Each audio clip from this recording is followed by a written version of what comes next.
Hi friends, ഞാനിന്ന് bull's eye വെച്ചിട്ട് നല്ല ടേസ്റ്റിൽ നമുക്ക് വളരെ പെട്ടെന്ന് ചെയ്തെടുക്കാൻ പറ്റുന്ന ഒരു എഗ് റോസ്റ്റിൻ്റെ റെസിപ്പി ആയിട്ടാണ് വന്നിട്ടുള്ളത്. അപ്പോൾ അതെങ്ങനെയാണ് റെഡിയാക്കുന്നതെന്ന് നോക്കാം. വീഡിയോ ഫുള്ളായി കണ്ടതിന് ശേഷം ഇഷ്ടപ്പെടുകയാണെങ്കിൽ ലൈക്ക് ചെയ്യാനും ഷെയർ ചെയ്യാനും സബ്സ്ക്രൈബ് ചെയ്യാനും മറക്കരുത്. കൂടെ തന്നെ സബ്സ്ക്രൈബ് ബട്ടൻ്റെ തൊട്ടടുത്തുള്ള ബെല്ലൈക്കൺ ഒന്ന് പ്രസ് ചെയ്ത ശേഷം അതിലുള്ള ഓൾ എന്നുള്ള ഓപ്ഷൻ ഒന്ന് എനേബിൾ ചെയ്ത് കൊടുക്കണേ.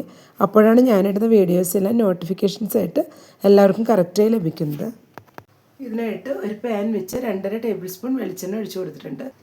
ഇതിലോട്ട് നമുക്ക് ആദ്യം സവാള ചേർത്ത് കൊടുക്കാം. 4 മീഡിയം സൈസ് സവാളയാണ് എടുത്തിട്ടുള്ളത്. ഇതിലേക്ക് അല്പം ഉപ്പ് കൂടെ ചേർത്തിട്ട് സവാള നന്നായി ഒന്ന് വഴറ്റിയെടുക്കാം.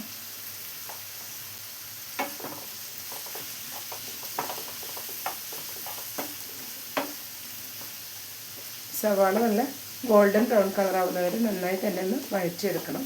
അപ്പോഴാണ് എഗ് റോസ്റ്റിന് നല്ലൊരു ടേസ്റ്റ് ലഭിക്കുന്നത്. ഇപ്പോൾ സവാള എല്ലാം ഒന്ന് ട്രാൻസ്പെറൻ്റായി വന്നിട്ടുണ്ട്.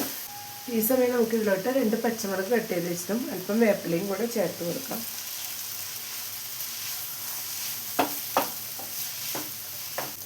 സവാളയെല്ലാം ഇപ്പോൾ നല്ല ഗോൾഡൻ ബ്രൗൺ കളറായി വന്നിട്ടുണ്ട്. ഇനി ഇതിലേക്ക് 6 വെളുത്തുള്ളിയും ചെറിയ പീസ് ഇഞ്ചിയും കൂടെ ചതച്ച് വെച്ചത് ചേർത്ത് കൊടുക്കാം.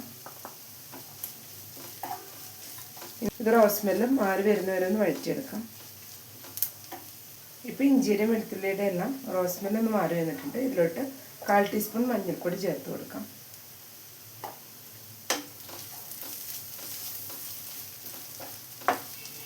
ഒരു തക്കാളി ചെറുതാക്കി കട്ട് ചെയ്ത് വെച്ചതും കൂടെ ചേർത്ത് കൊടുക്കുന്നുണ്ട്. ഇനി തക്കാളിയും കൂടെ നന്നായിട്ടൊന്ന് വഴറ്റിയെടുക്കണം. ഇപ്പോൾ തക്കാളിയെല്ലാം നന്നായി തന്നെ വഴറ്റിയെടുത്തിട്ടുണ്ട്. ഇതിലേക്ക് ഇനി 1 ടീസ്പൂൺ മുളക് പൊടി ചേർത്ത് കൊടുക്കാം. 2 ടീസ്പൂൺ കാശ്മീരി ചില്ലി പൗഡറും കൂടെ ചേർത്ത് കൊടുക്കണം. 1/4 ടീസ്പൂൺ ഗരം മസാല പൗഡറും കൂടെ ചേർത്ത് കൊടുക്കാം. ഇനി ഇതെല്ലാം കൂടെ ഒന്ന് വഴറ്റിയെടുക്കാം. മുളക് പൊടിയെല്ലാം ചേർത്ത് കൊടുക്കുമ്പോൾ നമുക്ക് എരിവിനനുസരിച്ച് കൂട്ടിയും കുറച്ച് എടുക്കാവുന്നതാണ്. ഇതൊന്ന് പൊടികളുടെ റോസ്മെല്ലെല്ലാം ഒന്ന് മാറി വരുന്നവരെ നമുക്കൊന്ന് വഴറ്റി കൊടുക്കണം. ഇതിലോട്ട് അല്പം ഉപ്പ് കൂടെ ഇപ്പോൾ ചേർത്ത് കൊടുക്കുന്നുണ്ട്.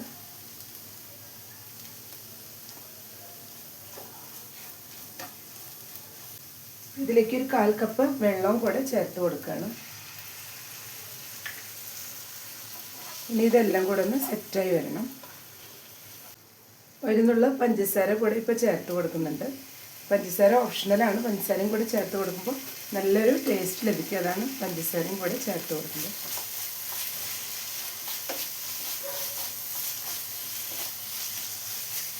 ഇപ്പം എല്ലാം കൂടെ നന്നായി സെറ്റായി വന്നിട്ടുണ്ട്. ഇനി നമുക്ക് ഇതിലോട്ട് എഗ്ഗ് ചേർത്ത് കൊടുക്കാം. ഇതുപോലെ ചെറുതായിട്ടൊന്ന് സവാളയെല്ലാം സൈഡിലേക്ക് നീക്കിയ ശേഷം ഇനി നമുക്ക് എഗ്ഗ് ചേർത്ത് കൊടുക്കാം.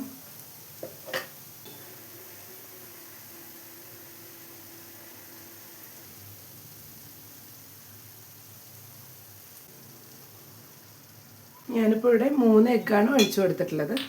ഇനി നമുക്കിതൊന്ന് മൂടി വെച്ച് കൊടുക്കാം.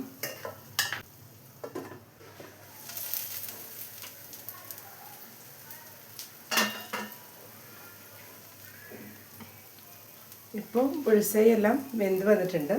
അപ്പോൾ എല്ലാവരും ഈ രീതിയിലൊന്ന് ട്രൈ ചെയ്ത് നോക്കുക. ഇഷ്ടപ്പെട്ടെങ്കിൽ ലൈക്ക് ചെയ്യാനും ഷെയർ ചെയ്യാനും സബ്സ്ക്രൈബ് ചെയ്യാനും കൂടെ തന്നെ ഫീഡ്ബാക്ക്സ് ഉണ്ടെങ്കിൽ അറിയിക്കാനും മറക്കരുത്. Thank you.